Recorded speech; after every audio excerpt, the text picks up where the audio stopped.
Hi, welcome to my channel, Math Made Easy with Laurel. I'm Laurel, and in this video we're going to start looking at integration.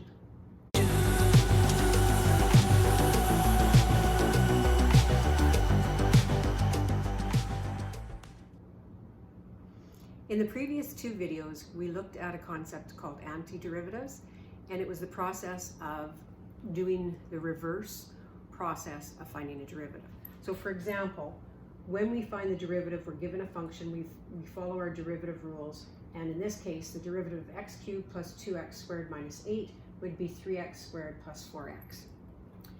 With antiderivatives, you're given the rate of change of a function, and you're asked to find the function that has that derivative. So for example, if we defined small f of x as 3x squared plus 4x, and we were asked to find the antiderivative, or in other words, we were asked to find the function whose derivative is this, we're going to call the antiderivative capital F of x. So understand that the derivative of capital F of x is small f of x. So when we find the antiderivative, we start with our power of x, we add a 1, and then we divide our coefficient by our new exponent. We do the same with each term. So with this term, the exponent is 1, I add a 1, so it becomes 2. 4 divided by that new exponent, 4 divided by 2 is 2. And then we can indicate a constant, add a constant, because the function may have had a constant, which in this example it did. But this would be the antiderivative of this function. We've done examples of that, and integration or integrals is much the same idea. In order to understand integration or integrals, I need to define what a differential is. So this is the derivative. A differential is almost the same thing. If we were to multiply both sides here by dx,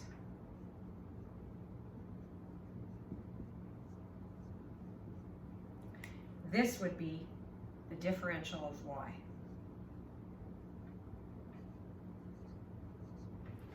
So you can see that the derivative and the differential are very, very similar. So just like antiderivatives is the reverse process of finding the derivative, integration is the reverse process of finding a differential. So the notation that you would see instead of what we were doing in the last two videos, you would see this notation. This is called an integral sign. It's like an elongated S. So it would be the integral of the function 3x squared plus 4x, and then it would have a dx, because it has to be the integral of a differential. Don't get hung up too much on the definitions. Just understand that if you have an integral sign, you should have like a dx or a dt or whatever, a d, whatever your variable is. But in order to find this integral, I do the same thing I did before. I would take the integral of 3x squared dx would be x to the power of, add a 1, I divide 3 by that new exponent, plus the integral of this term will be x to the power of 2, 4 divided by 2 is 2, plus c. So we get the same result. We were doing an antiderivative, which is the reverse process of finding the derivative. Now we're doing integration, which is the reverse process of finding a differential, and a differential is almost the same thing as a derivative. I am going to introduce some definitions and some rules, but remember that we're basically doing what we were doing in the last two videos. Let's take a look. This is the definition for an indefinite integral. It's called an indefinite integral as opposed to a definite integral, which we will look at in a few videos from now. So understand that there's definite integrals and indefinite integrals. So the definition will state that the integral of this differential, so the integral sign is like an elongated S, and here's my small f of x dx, that's the differential, will be equal to capital F of x plus c. Understanding that the derivative of capital F of x is equal to small f of x.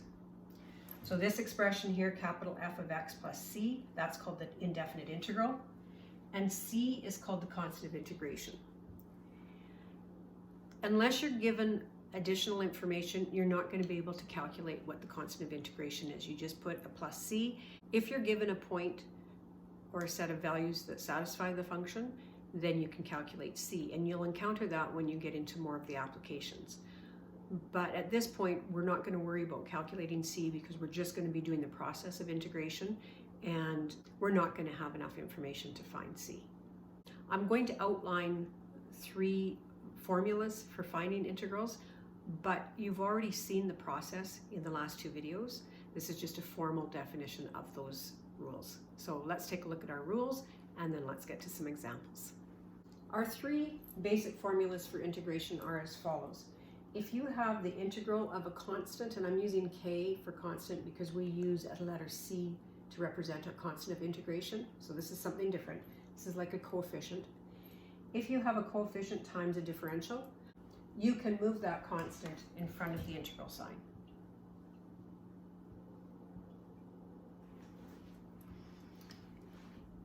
It's important to understand that you can only move coefficients or numbers in front of the integral sign. You cannot move functions. Then, so the integral of a differential of u is simply u. And we'll put our plus c for our constant of integration. Most of the time, you're not going to formally need to move a coefficient in front of that integral sign. But there will be cases where it will be necessary, so it's important to understand that you're allowed to do that. The next rule tells us how to deal with a sum or a difference of differentials. So the integral of du plus dv, we can separate those. That will be equivalent to the integral of du plus the integral of dv. So we can integrate each term separately. And the integral of du will be u. The integral of dv will be v. And we add our constant of integration. Again, this isn't a rule that you necessarily need to apply to all of your questions that have more than one term. Typically, you won't need to, but there will be situations where it is necessary. So it's important to understand that you're able to do that. If it is necessary to break up your terms and integrate each one separately, then remember you only need one constant of integration. It's an arbitrary constant, so you don't need to add a constant for each single term. Our last rule is a power rule. It tells us how to find the integral of u to the n du. The important thing to understand is that the du factor must be there in order to use this rule, and we'll get to examples of that shortly. But when you're integrating this, the integral will be equal to u to the n plus 1, and then you can divide by n plus 1. We can add our constant of integration, and understand that if n is equal to -1, you're going to get division by 0, which is undefined. So this rule works for any value of n, any exponent other than -1. If n is -1, you can't use the general power formula. These rules are necessary to have presented, but sometimes I think by seeing them, it makes the concept more complicated than it needs to be. Remember that we're still doing what we did when we were finding antiderivatives, and I'm going to show you by example that the process is the same. So try not to get intimidated by these rules. Just accept them for now, follow along with the examples, and as you get more practice with the examples, these aren't going to be an issue. All right, let's take a look at some examples then. In our first example, I could move that 8 in front of the integral sign, but it really isn't necessary, so I'm just going to leave it there. I'm going to think of this the same way I did when I was doing antiderivatives. I'm looking for the function whose derivative is this, or I'm looking for the function whose differential is this. So I use the same process. I take my x and I raise it to the power of 3 plus 1, so I raise it to the power of 4. I take my coefficient and I divide by my new exponent, so it would be a 2, and then I add a constant of integration. So the integral of this function is 2x to the 4th plus c. So again, we're really doing the same process as we were in the last two videos. In this next example, I could split up all of the terms and write my integral sign for each term, but it's not necessary. I'm just going to do all of this the way I did my antiderivatives. I am going to integrate each term. So the integral of 4x cubed, I start with my power of x. It will be to the power of 3 plus 1, which is 4. 4 divided by 4 is 1. Plus, this is x to the 1. I add a 1, so it'll be x to the 2. 2 divided by 2 is a 1.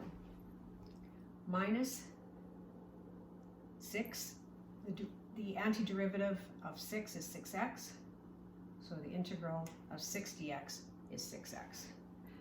Add your constant of integration, and you're done. We can check. The derivative of this will equal 4x cubed plus 2x minus 6. Therefore, the differential of this will equal 4x cubed plus 2x minus 6 dx.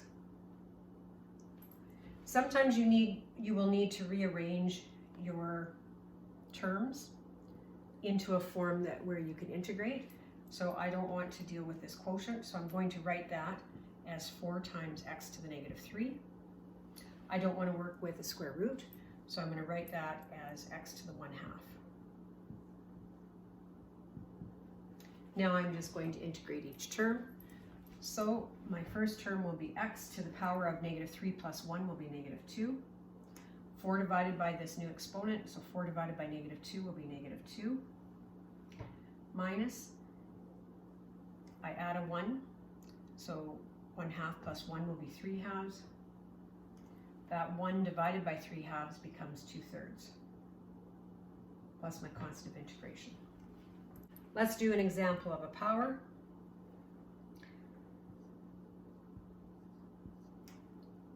When we look inside our brackets here, the function is x minus 8, and the derivative of that will be 1.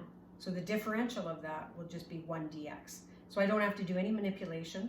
So I'm going to use my power rule, which says I add 1 to the exponent, and then I divide by that. Add the constant of integration, and you're done. Hopefully you're understanding the process because of understanding how to do antiderivatives. But just to make sure, let's do a bunch more examples on the next video. Take care, and we'll see you then.